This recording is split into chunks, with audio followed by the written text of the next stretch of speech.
喂喂，聽我講，一齊企硬唔對抗。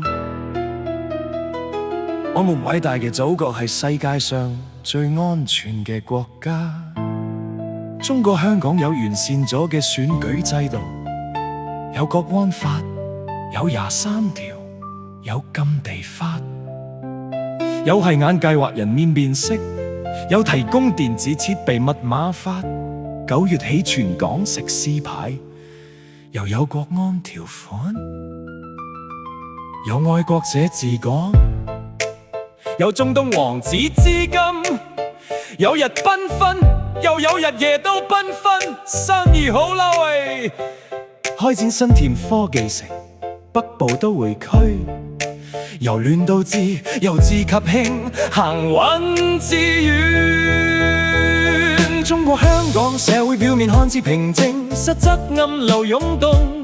國安風險十分嚴峻，形勢仍然十分危險。現在鬥爭並沒有結束，中國香港有好多間諜，中國香港好危險。邪惡西方列強惡意入侵，說三道四指手畫腳，深深潛伏蠢蠢欲動，搬石頭砸自己對腳。外部敵對勢力持續抹黑，潛逃者勾結外部勢力，本土恐怖主義宣揚違法行為，軟對抗煽動仇恨。別有用心嘅人，別有意圖，惡意抹黑23條，意圖令香港經濟變差，煽動顛覆國家政權，意圖危害國家安全之人士有好多好多，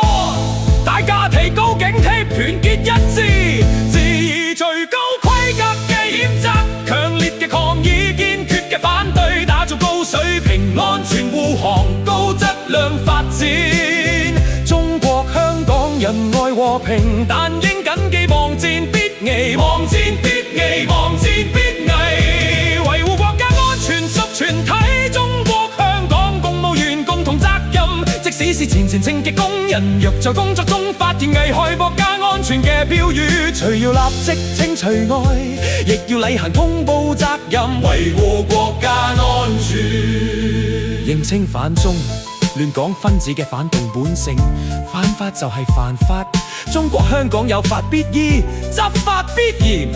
同破壞中國香港，詆毀中國香港，搞亂中國香港嘅言行進行堅決鬥爭，永遠不捨大義，不忘國家利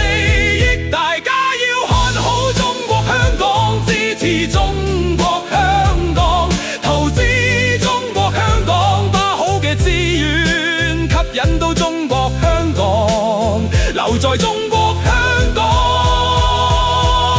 說好中國香港故事，我們偉大嘅中國香港，一起為中國香港繁榮穩定注入更多活水，在強國建設民族復興偉業中更好發揮作用。全民支持必須做，盡快做，即刻做，做多啲，日日做，做多一日得一日，感受由治及興嘅優越感，幸福感獲得感，感受在偉大祖國母親懷抱下嘅溫暖。聽我講，一齊企硬，打擊軟對抗。